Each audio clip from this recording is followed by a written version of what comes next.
যেদিকে তাকাচ্ছি সেদিকে আমি আবেগে আপ্লুত হয়ে যাচ্ছি যে আমাদের ভাইয়েরা যেভাবে আন্দোলনটা করলো, প্রতিরোধটা করলো, যেভাবে আমরা আমাদের এই স্বৈরাচারী শাসন থেকে মুক্তি পেলাম, প্রত্যেকটা জীবন, প্রত্যেকটা রক্ত এবং প্রত্যেকটা ঘাম আমরা এই জায়গায় এক একটা কোণার মধ্যে পাচ্ছি। 24-এর যে আপনি বললেন আমাদের যে স্পিরিট, সেটা যাতে আমরা আগামীতেও সেভাবেই লালন করতে পারি, সেটা আমরা অবশ্যই চেষ্টা করব।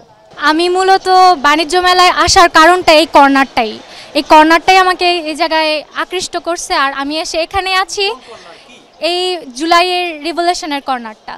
তো এটা হচ্ছে আমাদের জুলাই যে মান্থটা ছিল আমাদের জন্য, সেই ফুল মান্থটাকে রিফ্লেক্ট করছে।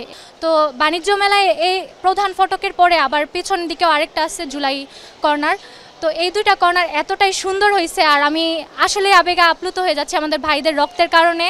প্রত্যেকটা ঘটনা আমার আবার মুহূর্তটা মনে হয়ে যাচ্ছে আমরা এত কষ্টের মাধ্যমে, এত আন্দোলনের মাধ্যমে, এত নির্যাতনের মাধ্যমে তারপর এটা পেয়েছি। তো এটা স্মৃতিচারণ করে আসলেই ভালো লাগছে।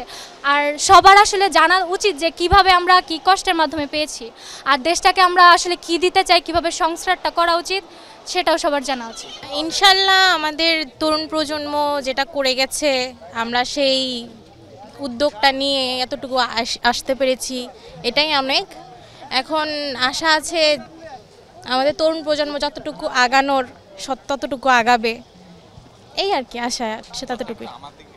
এই যে এই আপাতত এখানে এখন আসছি, সুন্দর মতন দেখতেছি। তারপর আমাদের যে স্বাধীনতা হয়েছে, এটার জন্য অনেক ভালো লাগতেছে দেখার জন্য। এটা আশা করি না যেন এখানে থাকবে, এটা দেখে অনেক খুশি হয়েছে। 25 সালটা অনেক বেস্ট।